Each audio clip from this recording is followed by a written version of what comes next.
On a night where an extended 5-on-3 with no shots turned into a fitting metaphor for the Rangers, who ultimately had no shot in a 6-2 loss to the Ottawa Senators. Welcome inside our Delta MSG studios, John Giannone, Henrik Lundqvist, and Steve Valiquette.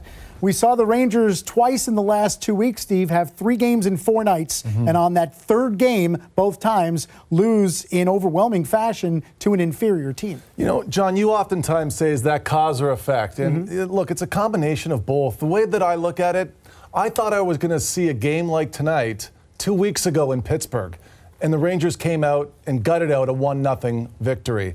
8 games have gone by since then, and they've been playing some grinding hockey. It's been hard hockey. They've been down in a lot of games, which takes more energy to come back. They've crisscrossed across the country, and now you fall into Ottawa, where I wonder a little bit if you're thinking ahead, because they've got 3 big games coming up.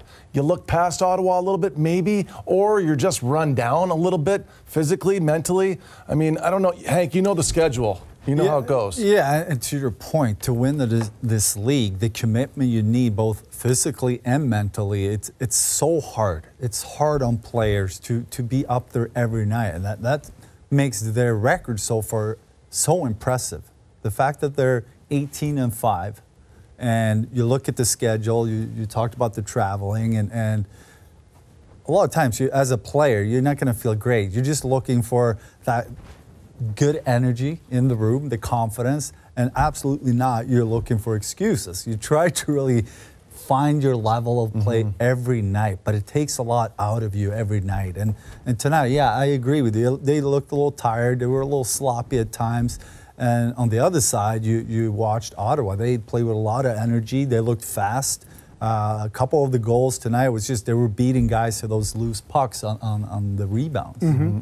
This game started exactly the same way as Saturday's game started in Nashville. Rangers trailing 2-0 after 1 period, then scoring early in the second period. But in both of the cases this time, Steve, when it was time for the next goal, it was Ottawa who scored it twice to get those 2-goal leads. See, this game was going to be won or lost for the Rangers in the first period, and the fact that Ottawa came out to feel the Rangers out. This is a first-place Ranger team coming into their building. The playoffs, everything hinges for Ottawa in these next 2 weeks. They're coming back. They've got 7 games on some teams in the league. They only had 19 games played coming into this one. They can make up time because it's still pretty tight at the top of the division.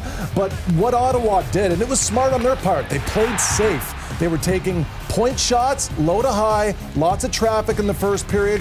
They were not playing with any risk. They just wanted to get up in this one. They did it the right way for them with where they are in the season. That's why they were dangerous tonight, because when they got up and the Rangers had to add some risk to their game, that's when there was an Ottawa counterpunch. They came back with transition rush goals, 2 of which were led by Tarasenko, former Ranger. You saw the first nice shot, and that's a pass off pad. But what you get at the end of the night, it's a little bit of a lesson, but I do think that you got to give the Rangers a little bit of a break here too, Hank. I mean, that's the way I feel on this one. Yeah, and too, when you start to feel a little fatigued, I think it's even more important to rely on structure. And there was too many times tonight they were out of structure in their own end. And also looking at at Ottawa, I mean, they have a lot of skilled guys.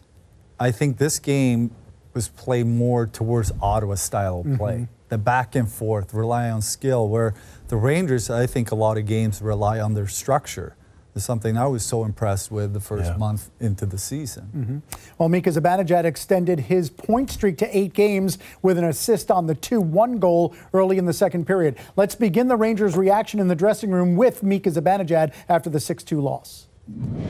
I thought they did a good job in their neutral zone. In the neutral zone, I guess, forecheck, and we didn't really get the pucks behind them, and we weren't able to sustain that ozone time. But at the same time, I thought they're a fast team. They play fast, and they took advantage of our at times sloppy play. Probably one too many odd man rushes against, and didn't do any favors. Yeah, I mean, obviously we want to clean that up. At the same time, I think they're just one of those teams that can kind of sense something is going on and they take off and they get in behind, and obviously we have to do a better job making sure that if they do try to get in behind us that we pull out. But I don't know, it's just overall not a good game. That early goal on the second was so frustrating not being able to keep that push going. Yeah, I mean, we were hoping that the first goal there and the second could kind of give us some type of momentum and get us going. I thought still we had some pretty good chances in the second period. The puck didn't want to go in. A few times it's cleared off the goal line. He makes unbelievable saves. So just one of those nights where the puck didn't really want to go in, and we couldn't really get out of that and get up to a higher level of play. And that's on us. We'll go home, get some rest, and get ready for next game. Thoughts from Mika Zibanejad. First place he talked about was the neutral zone and how much the Ottawa Senators forced that, and then he basically said they took advantage of our at times sloppy play. That a pretty good assessment as far as the strategic standpoint? Yeah, I think so. There were a couple of turnovers that cost the Rangers tonight. He also talked about the chances they had in the second period. I thought Forsberg came out with some massive saves to keep it a 3-1 game, and that could obviously have been a different story. And you talked about after the first period the importance of coming out and take advantage of that power play, and they did. So we were sitting here watching the game thinking that, okay, this is going to build some momentum, but right away Ottawa comes back with a goal and it kind of changed momentum one more time. It was funny because you went over it in the intermission with us in the green room about how this game was very similar to Saturday in Nashville, and it was working towards that, and it just unfolded a certain way. And to Henrik's point, there was Lafreniere had 2 really good scoring chances, Bonino, and I think it was Miller, 4 in a row they had in the second period. One of those goes big. Maybe it's a different conversation, but look, you're always trying to assess it by the game itself, which we've discussed, the team and what the conditions they're playing under, and the players. Tonight, it just wasn't one of those games where somebody stepped up. And we've seen it so often where it was a Panarin night or a Mika night or a Shesterkin stolen win.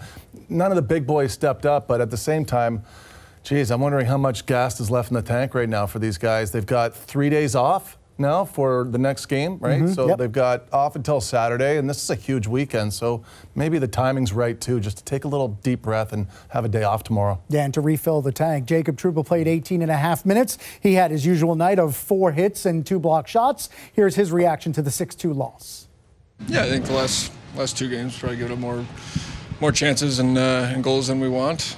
So I think just kind of look at it, address it, understand why it's happening, and make the proper adjustments. Are there things, Jake, I know it's right after the game, but are there things that have crept into their game that you can control a little better over the last couple of games? Yeah, I think the odd man rushes was something that we talked about and can still do a better job. I think that was something we did really well out of the gates, was limiting those. I think it's kind of crept back into our game a little bit. So, yeah, that's probably something that we should address moving forward, and I'm sure we will. You guys have had pretty strong responses to games like this. Just what can you take away, going forward? Just kind of turn the page. Nobody's dog died. It's okay. We lost the game. Yeah, so obviously we didn't like how we played. You're going to have some games like that. I think get some rest and get ready to play the next one. And there's the attitude from Jacob Trouba, which is what the Rangers should carry. They are 18-5-1 on the season, but he did talk about the fact that they've given up 5 now against San Jose, 5 plus an empty netter tonight in successive nights, this one against Ottawa. And he said that what he's noticed creeping back into the game is odd man rushes. Why do you think that's happened? Well, that's the elephant in the room, John. The Rangers would know this, but you just can't give up those types of chances if you're going to be successful. And keep in mind, a team that's lost 5 games in regulation and has one eye on a Stanley Cup playoff as well as one eye on the season, it's risky sometimes because you're trying to forecast ahead. If we give up this many odd man rushes or this many high danger chances against off the rush, where are we going to be in the end? So you're trying to fix it in real time while still win games. Isn't that the give and take of the season, right? And I think that they understand that's where they're at right now. And it's not good. It's creeped into their game. It all started on the 12th of November in Columbus. And since then, it's snowballed in the wrong direction with too many rush chances against the quality rush chances. And to me, the way the Rangers are playing, when they're on top of their game, the passing is so good. But if you play that and you try to make plays all over the ice, if you're just a little off, suddenly instead of creating offense, you're feeding the opponent. And that's what's been happening a little bit here over the last couple of games. Couple of plays where instead of try to make the safe play, they try to be creative, which works when you're on top of your game. But again, a little bit off, and the puck goes the other way.